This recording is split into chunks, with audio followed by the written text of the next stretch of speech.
we're gonna talk after the podcast, but I'm gonna figure out a way to become like the coffee getter for Sesame Street. I'd be like, sir, can I get you a water? Hi, welcome to Sesame Hi. Street. I'm Rob. Nice to meet you, the executive director of fun here at Sesame Street. Can I get you a hot chocolate? No, that's good. Oh my God, that would be delicious though.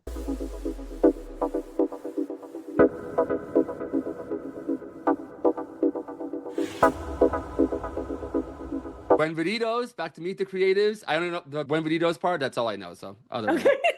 that, The only Spanish you got. we're off to a rough start. Yeah, I'll that's good. take it. I'll take it. Yes. Today we are here with Suki Lopez. Suki, thank you so much for being on the podcast. I greatly appreciate you being here. Of course, I'm happy to be here. Suki Lopez is an actor, a dancer, designer, and an educator, and you may know her as a role from Nina from Sesame Street. But beyond that, you have an incredible life in theater and television and in design. There's kind of a cool tie-in there. So thank you for being here. I just did a podcast recently, and the question I get is like, how do you meet these people? How does it come about? And at the risk of being self-indulgent, I just want to say a quick story before the show.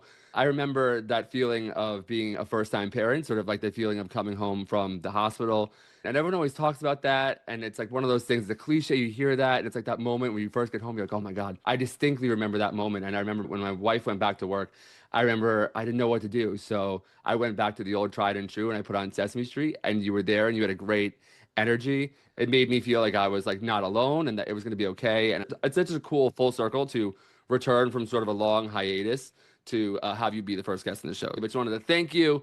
And I found you right on Sesame Street. So if you're asking, that's where I Yeah, went. that's how you found me. That's That's good. really cool. Yeah, and it's a hard time being like a parent. Like that Yeah. first moment, those first moments of coming home and like they trust me with this little person. Like I'm Yeah. now, what am I like? You have help at the hospital. Like nurses are there and like people are checking in on you, and then you Yeah. go home and you're like, Now what? I'm I supposed to distinctly figure it remember out now? my I don't mother-in-law was know. like, "Are you just gonna sit there? Are you just staring at the wall?" Yeah, that's good. But anyway, let's get into it. Let's jump into the questions. I'm super excited about this. I know that you are Cuban. I know you're from Miami. I know you are prolific in the dance space. But tell me about setting out on your creative journey. I know that you were dancing from a very young age. I would Mhm. imagine you were the girl who was like singing and everything like that. But tell me about those early days before you were global icon, Suki Lopez, Ah. Nina from Sesame Street. So yeah, I started dancing when I was little. My mom was a ballerina. My mom was with Miami City Ballet. So like dancing was always like part of my life. She had her own dance school that she started like literally right before I was born. So I grew up in a studio. I was dancing by like 2.5 and doing ballet, and then every other dance form that was, available to me is, I was doing it. But I loved it. I loved being on stage specifically. Like I can remember like the first times and the feelings of like, oh, the lights and like people are out there and you get this energy from the audience. And I knew I loved it. And I knew like from early on that I was like, I want to do this. I want to keep doing this. But I was also very creative in other places. And I really like, I loved art. I loved painting. And I loved singing, and I got involved in my choir at school. But all of these things were kind of separate from each other until later on in my life when they started to like blend more. And I figured out ways to put them together. And that's where I kind of found that more success in like blending all these things that I kind of had found that I was good at, but I just never figured out how to piece them together. Right, Like like the that singing and cross the section. dancing, like Yeah. I had never even considered putting those two on stage at the same time. And I always loved watching Broadway. Because I was very into ballet. So I went to New York in the summers and I would do like the Joffrey programs and the ABT programs. So my dad loved Broadway shows and he would take us to see Broadway. And then I remember like that aha moment when I was like 12 and I was watching a Broadway show and I was like, oh, I could do this. Like I could sing and dance at the same time. Yeah, yeah. Oh. I love And that. I was like, that seems like something that I would be interested in, and I didn't really consider myself an actor at that point. So I just was like kind of on the thing of like, I need to figure out the acting thing.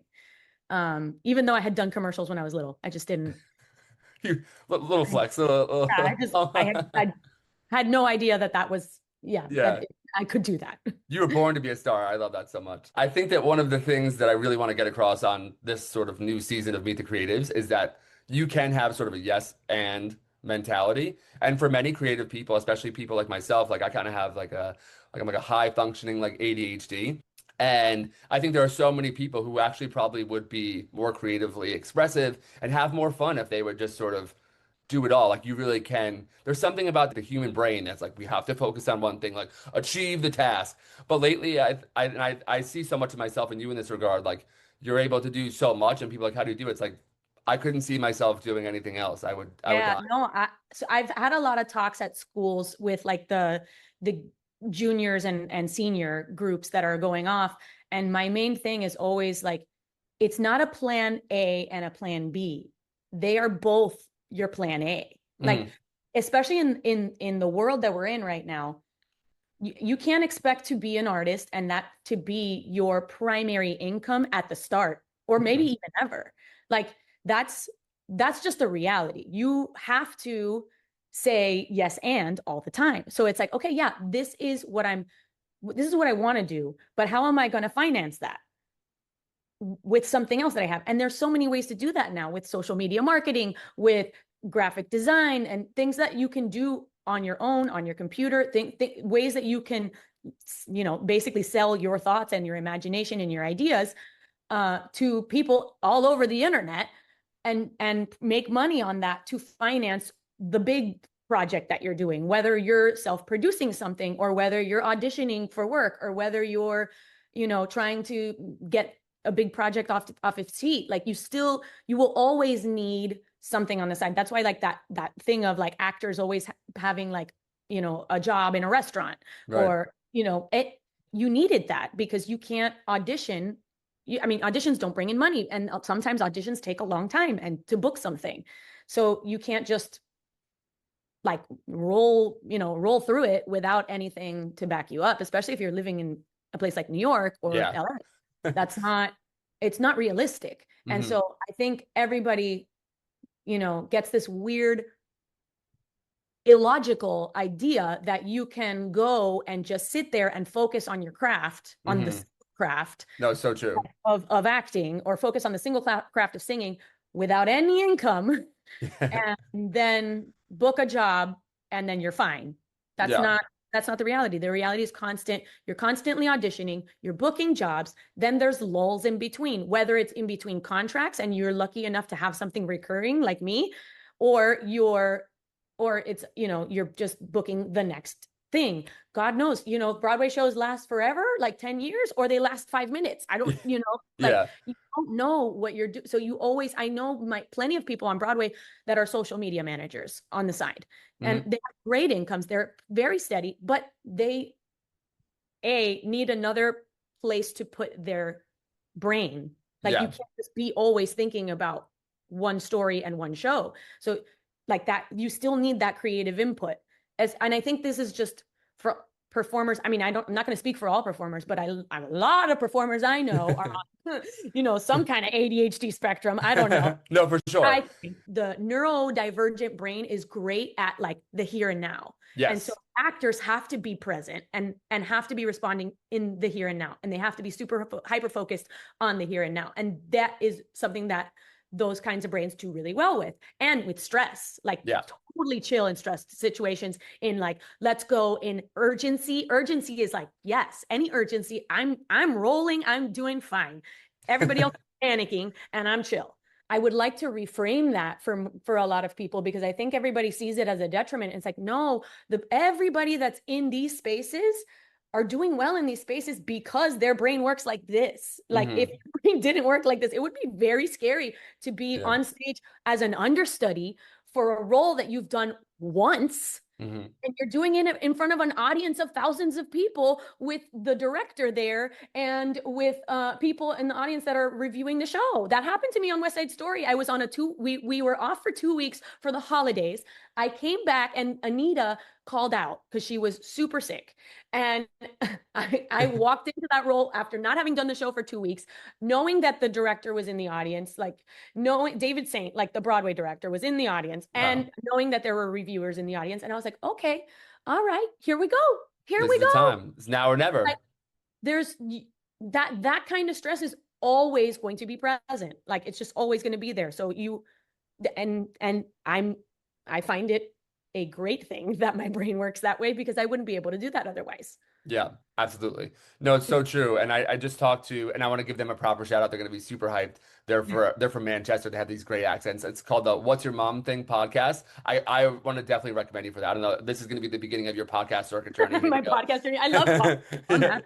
Dude, they're awesome. Yeah, yeah. Christian and Michael are amazing. They've got amazing accents. They really make me. I'm gonna start faking a British accent. I just decided. They sound Uh, so good. Like they sound just so like legit, you They know? are, they are, yeah. Like I think they've been doing it for a few years, but they have this podcast, and we were talking about sort of that experience about how when I started this podcast, I was so adamant about like seeming like a peer, or seeming like somebody cool, but like now I'm the first to be like, last night, in order to make ends meet, in order to make rent, I was in New York City at Cipriani's and on Wall Street. I finally made it. I finally did it. Shout out to all my haters. All the ops are having a real rough year. No, but I was there last night until like, until like 1 o'clock in the morning, went to bed like 2, 3, and I did it. And it's so funny. It's like people are like, oh, like you get to do all like this cool stuff. It's like, yeah, but like you have to be, especially in today's day and age in this environment, you have to be grinding it out. And so many people see this sort of like this destination and they don't recognize that people do multiple other things. I just saw on TikTok the other day, and I don't know if this is like a competitor or whatever how this works, but I saw one of the girls from Miss Rachel is like works on Broadway, and the people in the comment section were like that TikToks like, what are you doing Poor, poor here? Miss Rachel. Yeah, and she's like, this is actually like my main gig is actually Broadway, and like Miss Rachel's like something else. Sorry to bring up Miss Rachel. This No, feels the stuff that she's doing is amazing. Sesame Street and Miss Rachel have done a bunch of collabs wait, already. it just dawned on me. So have you like hung out with Miss Rachel before? Has this No, happened? I Like, haven't actually. I haven't. And that's I would crazy. love to. I feel like we would. We're manifesting this. We're manifesting this right now. We're manifesting. One day I get to meet Miss Rachel. Yeah, it's all good. Honestly, you are so my daughter Belle, you two are her favorite. And then after we did a preliminary Zoom call before this just to make sure. I think that was probably just you making sure that was normal. No, I was kidding. But she was watching Sesame Street though, just like, is this the girl that we just FaceTimed with the other day? She's good like that. She really is that smart. A lot of people say that. No, they have. I see it because that happened with my kids too. They were like, "Is that?" Is that you? And they would Yeah. like turn around, look at me, like, hmm. Yeah. And when they got old enough to like express it verbally, they were like, "Mama." Oh my God, that's crazy. We're working on Nina. She doesn't have Nina yet, but we're getting there. We have Mama, Dada, and Baba. So the three. Nina's next. Nina's Yes, next. exactly. I'd love to talk about sort of what advice that you would give to sort of like your younger self. I know it's sort of like a cliche thing, but man, if I had a time machine and I can go back and have a conversation with myself, I would love to do that. And I think that it could be the journey of life, not to be too cliche, but it could be such a winding, crazy road. And I would never, everything that I thought would happen, and all like, oh, it's gonna go like this. It was not like that at all. So Nope. I'm giving you, we're hopping in a time machine. We're using our imagination. If you can go back and give yourself any advice, like what would you say? Oof. I have so many things that are coming into my brain right now. Let's get real. We got to get like real. If you're not crying by the end of this episode, I've failed Okay, as an interviewer. so I think I would say like it's gonna be okay. Like Mm, I'm a worry body. I worry a lot, and I feel like there were many times where I found myself where I felt like I was like on the wrong road, right? Like I started off in LA. I didn't like LA. I went to the wrong school. It wasn't the right place for me. I wanted to be in New York, and I transferred my first year out of school, which is like was a hard thing to do because I uprooted myself from Miami, went to LA, was doing what I wanted to be doing, but didn't feel like I was in the right place. And then I had to I transferred to New York for my second year, but I wasn't getting a degree anymore. I was doing a certificate program, which my parents didn't love the concept of, but I felt like I can't waste another year trying to, because if at that point, at the end of that year, I couldn't transfer and be within the same like year. You know what I mean? mhm. Like I would have had to audition and wait for the next one. And I was like, I can't waste that time. I kind of knew like I'm a young looking person. Like if I'm going to work now so that I can go home and have a family later. Like I did have an overarching plan in my head. And like, I did end up where I wanted to be. I just didn't get there how I thought I was going to get there. Yeah. And I think it's just like, I would just say, you're doing great. Trust your gut. And like, I wouldn't have made any different choices than I had made. I just would have stressed less Yeah, about it if totally. possible. You know what I mean? Yeah. Like that and that and I think that other like there because there were some like crucial like moments. There was that moment. There was the moment after West Side Story where I was like, oh my God, I just did my dream show. What do I do now? Like I just did the national tour of my dream show. Like, yeah, I could do it, I guess, again, but like, I want to do something else, but I don't even know. Like, I guess I'll keep auditioning, but like, I don't feel that the same kind of drive that I had because I was like, I just accomplished a major like life goal for my in Yeah. my. I've been there recently, like the I had places to that you dream find a about, and new you're there. role and Yeah. like get in the new groove again, and it was hard. It was hard, and I kind of got in a slump. And then, thankfully, I booked Sesame Street, and that was like, what? Yeah. Okay. Um, and not that was not expected at all. And Well, I, tell me about that and your own personal story that does not reflect Sesame Street or any of yeah, its no. affiliates or nothing. It was, I was in a slump because I had chosen life that year. Basically, I chose my family that year. My sister was getting married and I wanted to be around. So it wasn't like I wasn't getting work. I was booking stuff, but I was booking stuff that was going to put me out of town in major moments that I knew I wanted to be at. So like, I was going to do like a regional West Side Story. And I was like, well, no, I can't do that because it's going to put me out of town during my sister's bridal shower. And Hmm. I'm the maid of honor and I need to be there. So I just wasn't willing to compromise on those moments. So I didn't do it.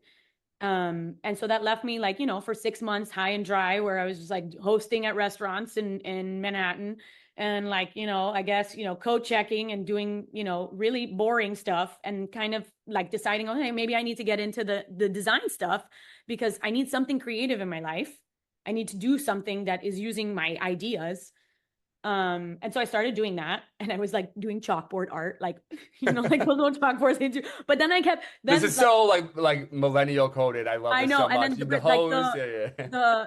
the like the branch company that like the HQ of the restaurant group saw my chalkboard art and they're like, oh my God, I love what you're doing. Okay, can you do like our whole menu on this giant mirror? And I was like, okay, cool, fine. I did the whole menu on the giant mirror. They loved it. And then they're like, can you do the same thing for this other restaurant that we have in Soho? And I was like, okay. I'm like, or can you do it in the East Village? And then so now they started like like taking me around to do their chalkboards in all of their restaurants. And then I ended up in HQ Wow. doing their like email blasts and like graphic design. So and then they would ship me off wherever they needed me to do like the little chalkboard art. So Yeah. it's funny how like stuff like that like started me down a completely different path, which I've kept doing like graphic work and logos and things for people and for my own business and for like MBSA where I direct and whatever teach at now. Yeah. So yeah, so that was weird, and it kind of opened that door. So this is a yes and moment. It was like, Hmm. yes, I still am auditioning, but I also need to make sure that I am fulfilled creatively and making money. So that door opened, and I walked right through it, and I was like, yep, this works. Yeah, And definitely. I so yeah, I guess saying yes. Also, the reason that I stayed after West Side Story, my husband, who was then my boyfriend, which again, big no in Cuban culture to live with your boyfriend Oh my God. for marriage. So that was major. Adios mio, I should say. Sorry. Ay Dios mío, ay Dios mío. Oh yeah, it was Adios drama. mio, way.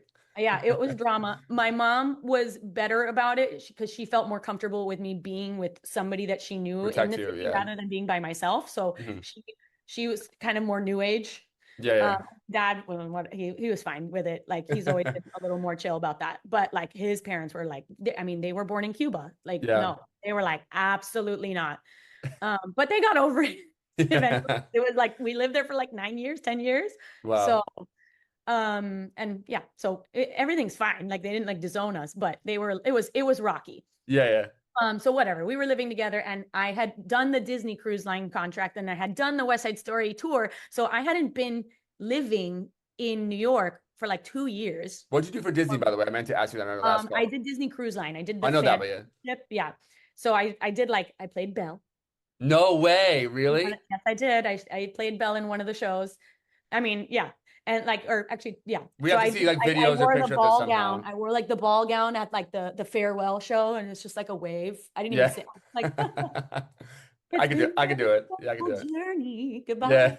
Anything that's like lets you be a kid and lets you like feel joyful feelings, I'm here for it. As I mentioned earlier today, I discovered you as Nina on Sesame Street, and you just had such a kind of a fun, carefree vibe on the show. And I wasn't exactly sure what to make of it because like all the Sesame Street stuff that I had seen previously was sort of like either older or from like the 90s when I was there, and it's changed so much since then. But there's a lot of exciting things happening at Sesame Street. You guys are going to Netflix, the whole nine yards. But in your own personal experience, what is it like a day in the life on the set of Sesame Street? And how many times are you at cocktail parties when people are like, so can you tell me how to get to Sesame Street? Like, does that happen to you all the time? I would imagine it does. You know, surprisingly, no. No, just you, Rob. I've No. gotten that question. I've gotten that question, but it doesn't happen as often as you would think. Okay. But there have been times that it like it's been weird. Like there was one time on the subway where I was How do you know? like, how do you know me? You're too old. Yeah. How do you are you grandpa? Yeah. You have a child, And right? Yeah. Yeah. yeah, it's like Yeah. and yeah, it's definitely happened, but it's really not as often as you would think because I think I carry myself in the world differently than I would and then I carry myself on the show. Yeah. So like I don't think that it's that obvious and like the little kids aren't going to call it out. Like they're going to notice it, but I mean, the target audience is like 3. Yeah. So like Bell. 2-year-olds like maybe can't even say it yet. Like Yeah. they can't articulate what's going on. They haven't pieced it together. And it happens like if you're seeing somebody in passing, it happens so quick. Yeah. So it's happened a few times with a little like kids a little older where they'll point it out and be like, I know you. But it's mostly more like at the studio and things like that where I saw the episode today. Yeah. And like things like that. So that's really cute because I have like kids that are watching it at home either like with their little siblings or they watch it themselves because we teach like little 3 and 4-year-olds also. So That's awesome. it's pretty Yeah. cute. It's pretty adorable. But Yeah. yeah, day in the life, I mean, like I feel like I said, like going to work, I'm already happy. You know what I mean? Like I'm already excited because I know I'm going to be working with Muppets and they're like just a blast. Like Yeah, they're what is that? That's the part I care so much about. Like, what is that experience like when you're like, and you're very humble and very modest. I just want to say, like, in preparation for this podcast, I really tried to like go through the internet and try and find like what episodes you're in, so I could, because in your mind you're just like they're gonna question you and you need to know. But you're in some of these scenes that are just incredibly iconic, like, for example, like for Bert and Ernie, there's Bert and Ernie, and they're singing Rubber Ducky, and like you're in between the two of them. Like, what? As much detail as you can give me, what is that experience like? I need to know what that's like. I mean, like, I think part of me is like I'm aware of that, like of like how like cool that is, Hmm. but I'm also just like I'm just happy, like I'm lucky I get to do it. You know what I Hmm. mean? I go into it every day just like I'm just happy to be here. I'm just Hmm. happy. And I think maybe that's the artist mentality in me, or maybe that's like the like dancer mentality of like everything is fleeting. Hmm. Like I don't know when my last day is gonna be. I I think that don't way all the know time. Yeah, when this last moment is gonna be. So I just cherish every moment and every opportunity. Like I'm happy. I'm just happy to be here. I don't take any of it for granted. yeah. Hmm. And it was the same way with like being on stage. It's like I don't know when when my next opportunity to be on stage is. Like so, Hmm. I cherish this moment because it's not everybody gets to do this. Hmm. So I truly see it as like I'm just happy to be here. I'm just lucky that I get to do this and call it a job. Do you feel that because your tenure at Sesame Street has been pretty long, and I had a friend of mine, Sarah Rebar, who worked at Sesame Street. Shout out Sarah Rebar, and the whole crew at Sesame Street was really, really kind and generous on the last episode. So I promise today we're gonna have this is gonna be a brief section. But you've been there for a long time, and Sarah kind of talked about how people there tend to have a long tenure more than like most places, and you like 10 years plus, I believe, of being on the show. Has your mindset changed as from sort of like, you're being thrust into this sort of new role with like HBO and all this pressure and all this media stuff to now, has your mindset sort of changed, or have you always sort of maintained that sort of humble, happy to be here mentality, if you will? I think I've always had that like that. I'm just happy to be You're just here. locked in, bro. It's Happy to amazing. be here. I'm similar to what you were saying. Like I've always had a childlike mentality. I've always felt young at heart. I think I cried at my seventh birthday Mm. because I was getting older and I didn't want to get older. I was like, I want to be like Peter Oh Pan. I want no. to go to Neverland. I don't want to get older. Like I knew that like being a kid was awesome. Hmm. And like just didn't want to get older. And then I cried again on my 21st birthday because I was like, I'm just getting old. No, actually it was my 20th birthday because I was like, there's nothing to gain here. I'm 20. I'm not even 21. Can't drink yet. So Yeah. like just what is 20? You just feel old Yeah. in And my you still head. and you still look so young too. Like you really do. I was So looking at like from the early videos to now, you do have like a very young thank face. you. I get that. I get that a lot. And I always like I except for children who say they're like, I'm like, oh, they're like, how old are you? And I say, guess. And they're like 60. And I'm like, no, no. I regret asking Like it. adults always assume I'm younger than I am. And Yeah. I think that's just my energy level and my Yeah. like gusto. It's not Yeah. necessarily like, Chutzpah is the yeah, word chutzpah, the sure. New York word I would use. Yeah, Yeah. yeah. So yeah, I think I just carry myself younger than I am. But Yeah. I I've always felt like a kid. I always want to hang out with the kids. I always want to like be at the coloring table. I always want to like so being being on a show that like is geared towards kids and has Muppets and like being able to I think that's why I was like so like good in my audition was because I was talking to the Muppet like we're peers, like we're hanging Yeah. out, having a good time. It's not like like talking down to a child. I never talk down to them because I feel like I'm at their level. We're the same, you and I me. We're now wholeheartedly I like agree with you so 100%. I I'm think that that way. that's the piece of the puzzle that I don't give myself credit for like having that skill because I think it's a skill to be able to communicate with a kid on their level. Mhm. So yeah, Yeah. and like I'm actually writing an interactive journal, like a goals journal for kids.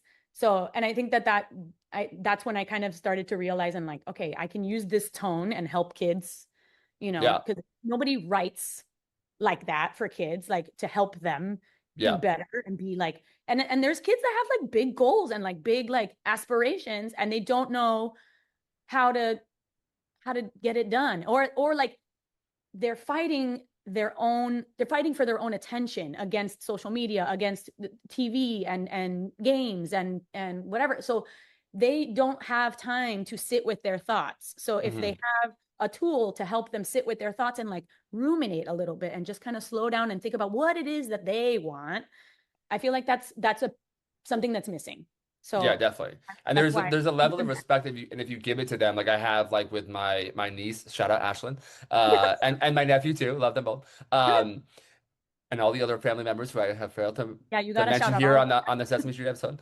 Uh, but you know, she's always we've always I've known her since she's been born, and we've always had a great relationship. But our relationship really started to sort of like bloom and become real when I started to recognize her as I always try to like talk to her like a kid, and you're so quick to sort of do that. It's a very like, like the 90s parents were big on that. Like you're a kid, and it's because I said so. But Yeah.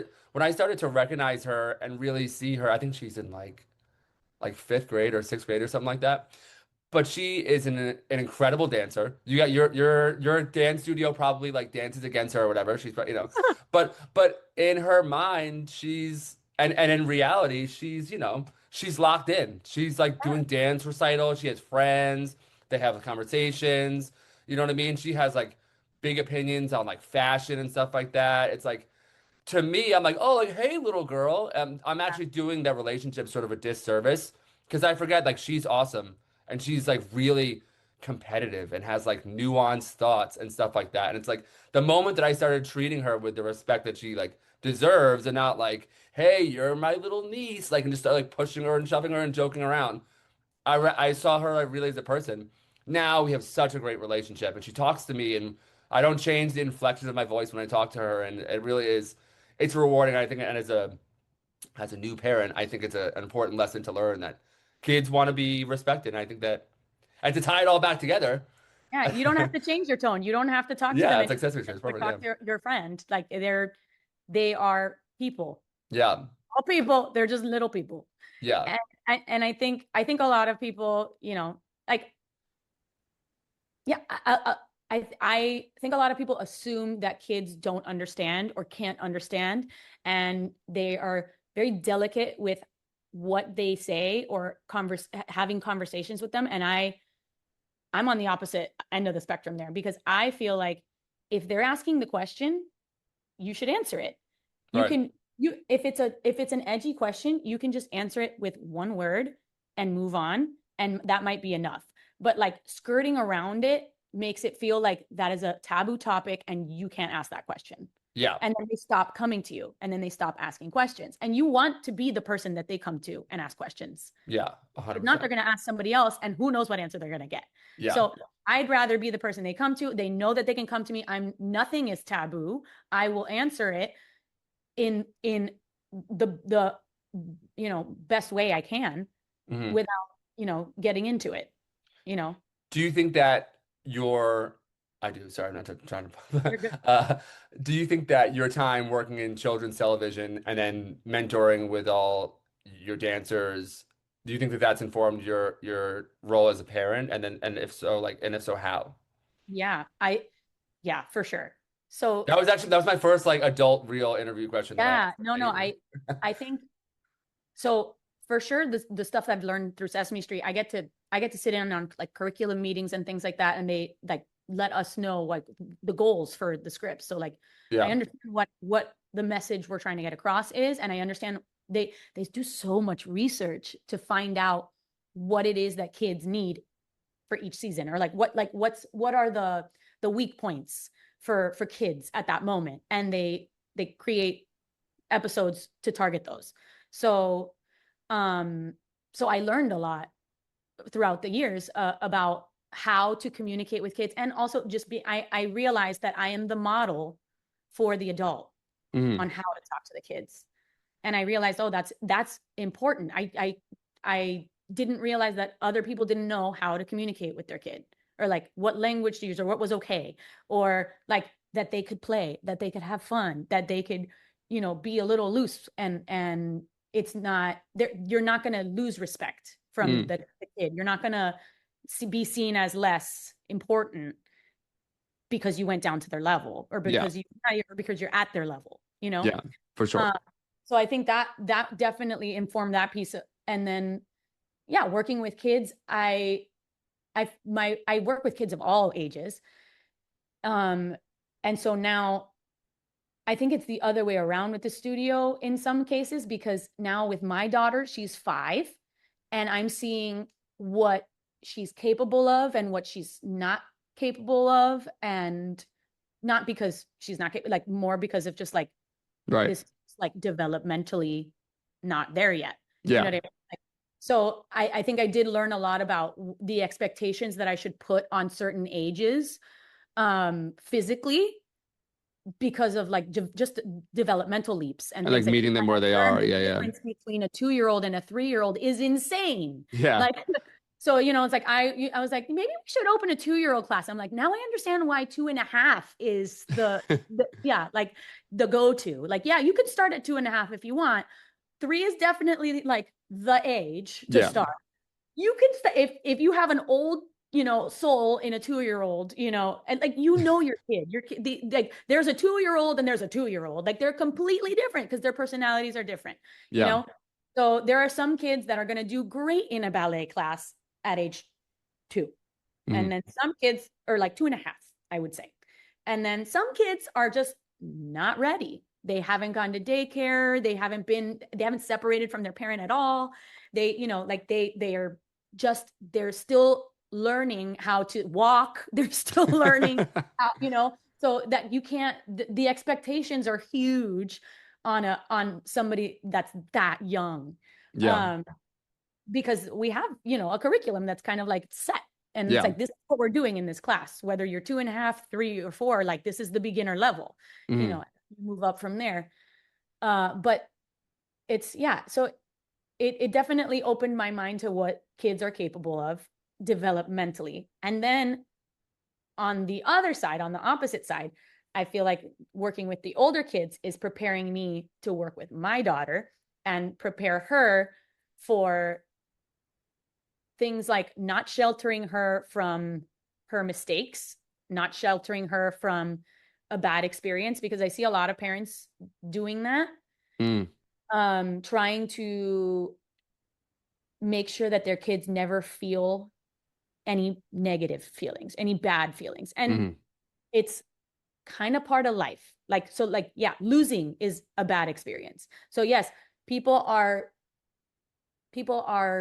putting their kids into competitive stuff, but then they are doing everything they possibly can to shelter them from the negative experience of losing. Yeah. Or the negative experience of being not selected or whatever it is, right? And it's like you have to, that part of it is like understanding like that is part of it. That's part of why we're in this, because it builds that character. It gives them the drive, and it makes them understand that's like, you know, cause and effect. Like you work hard, you win. And sometimes you work hard and you don't win. And that Yeah. has nothing to do with you. It like sometimes it has to do with who else was there. Was there somebody better? And if there was somebody better, did you watch them? How much better were they? Right. How much harder did Learn they work than anything? you? Right. Yeah, Yeah. exactly. Did you Yeah. like learn something from it? Because I see a lot of kids also just like not really checking out the competition, and not really like they're so focused on themselves that they're not looking at the bigger picture and learning from the other people. Mm-hmm. Even in classes, like these kids are like not necessarily like they're very focused on themselves. And they're not taking in what else is going on around them. So like the same note gets given multiple times. Yeah. Everybody's making the same mistake, Yeah. but And I because they think didn't get the note, they're not doing it. So, no, you a know, hundred I think percent. it's just like that thing of like, okay, so how am I gonna help my daughter have have that mentality that I hope that I'm trying to help these kids have, which is like be be focused on yourself, but also be a team player. Be like, take every opportunity to learn, take every opportunity to listen, and apply. Yeah. So, I mean, she's a little young for that right now. Mentally, I'm like aware of where You're we're ready at. though. You So, are ready and but locked in. That's I good. know that like, I don't want to shelter her from negative stuff. It's like, yeah, that happened because A, B, and C. And if you want to work harder, we can do that. Right. Let's set up some goals. So let's make a plan for how we can be better so that, but you got to know that, yeah, this is part of it. Right. That resilience There's always going to is be, key. yeah. And if there's no sun without the rain. Yeah. There we So, go. so That's yeah, so good. you can appreciate the sunshine if it doesn't rain every now and then. For sure. And I think this is something that, and it's so funny how these things can apply to children, and I think they can apply to adults too. I think I'm actually struck by that so many times how, for example, for Sesame Street, um, some of these lessons that are so sort of like elementary and childlike are actually very applicable to real life. I think that's one of the reasons why Sesame Street resonates with both young people and parents. But it's sort of these same themes that you're saying are sort of the same sort of things that I try and echo to like college level students and stuff like that. And I'll go in to some of the best design schools in the country, like. I was like a guest professor, I guess you'd say, like at SVA, and these kids were being like nice to each other, and it was like a design critique, and they were being like nice to each other. I'm like, you guys should be like doing like WWE SmackDown on each other because the real world is such, especially like I can really only speak to my own experience, but like especially in New York City, it's just so intense. And there's people that are so about it. And I tell them, it's like, hey, listen, you guys can come in here and be nice to each other and tell each other that this work is great. It's not. A lot of this is like really, I'm like, listen, it's like I support what you guys are doing. And I see how there's lots of moments of like you guys are sort of like, expressing your creative ideas. But a lot of this stuff, I can tell that you really didn't give it like put your best foot forward. And in the real world, they're That's just gonna they're just gonna be like, so what were you thinking when you made this? Like just out of curiosity, like just some weird like creative director. And then they were gonna be like, okay, all right, have a great day, bye. And then like yeah. you're gonna get let go from your job. Yeah. And I try and tell them, it's like, I would, I would rather leave today and have you guys like kind of be annoyed by what I'm saying, but have you to push yourself and to push yourself to do more. Because like in the real world, it's like the level of resilience that you're gonna need is so far past this like Mickey Mouse level kind of stuff that we're doing Yeah. here. It's And I like, think yeah, I think that's like a I'm like the Abbey Lee dance studio of design. yeah, and it's like Are you guys there's like friends, by the way? I two feel like you ends would of like know her or something. no, I do not know Amelie. Oh no, no. No, we'll No, leave and the I'm like Miami. the opposite side of the spectrum of Abby Lee. I'm like, no. Okay, I sorry. try to go at it from the positive, like, hey, I ask them, and similar to like what you're saying, like it's like Yeah, let's be critical of ourselves, but like in a positive way where it's like it's gonna make us better. So it's yeah, like, you guys think that that was good? Like, what would you give yourself? Like, I right. asked them, and if they don't, and they're honest, they're like, that wasn't our best.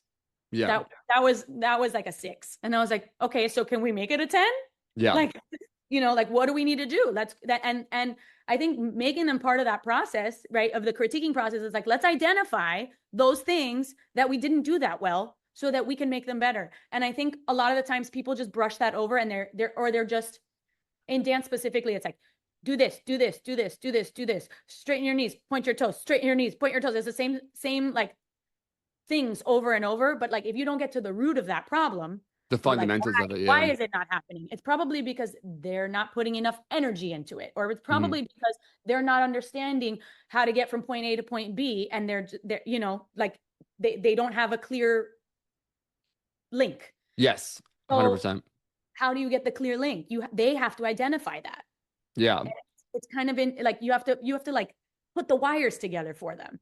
I think the only way to do that is by letting them think about it, by yeah, letting these so by critiquing each other, they have to think about it, and then when they think about it, they're like, oh yeah, that design is missing something. What's it missing? Okay, it's missing texture, or whatever it is, and then they can identify what it's missing, and then they will bring it to their work, and it's like, oh well, I'm missing texture in mine. Let me fix that in mine. yeah, 100%. So but I think a lot of kids don't have the language to do that. Or teenagers, I'm talking kids like everywhere, like in this generation of kids, don't have the language to critique each other because they were like that gentle, Coddled. they were gentle parented. And like our generation is like not happening anymore. We're Yeah, not gentle parenting. We're not doing it. It's not working. It's not about protecting. You can't protect from everything. You just have to give them the tools to handle it. the pressure sort of like needs to be there. I think that a lot of people are afraid of that, the failure and stuff like that. But like my friend Juan, who's Colombian. Shout out! I have for every, I have like the Latin United Nations. You're now representing Cuba. We have Juan for Colombia. We have shout out John Rivera, Puerto Rico, Boricua. Let's go.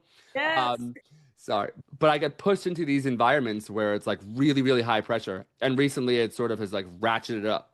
And we were doing this event the other day, and the details don't really matter. But he was just like, "Hey, like, look at me, get it right, read this thing, and we're gonna nail this." Okay. Okay. He's like, take a deep breath. I can tell you're not breathing. Go in. And there was like, oh, I have 10 minutes left. This is perfect. Um, and there's no better feeling than when that moment comes and you rise to the occasion and you do it. It's sort of like that trade-off of like, yes, it's a lot of pressure. Yes, it's really scary. This is like the moment you've dreamed about. Like, will I rise to the occasion? And sometimes I don't rise to the occasion, but when I do, though, nothing better.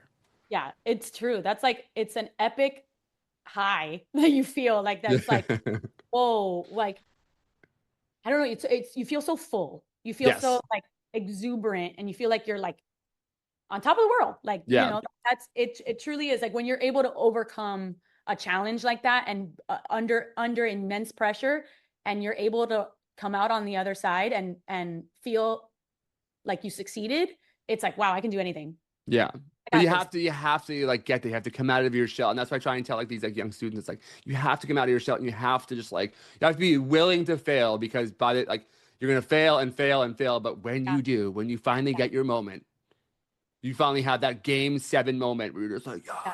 yes. It's But amazing. it's true. You have to, if you're not willing to fail, you will never get there, because Yeah. you will not be able to unless you are willing to fail, unless you're willing to fall on your face. You Yeah. will not be able to have the privilege of that. Yeah. a feeling of accomplishment.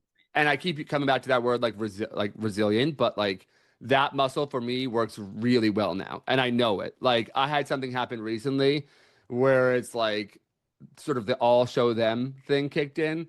And I was like, been here before. It's time to stunt on people. I have been down bad. Like the chips are down. Like I love it. I eat it. I eat up the opportunity.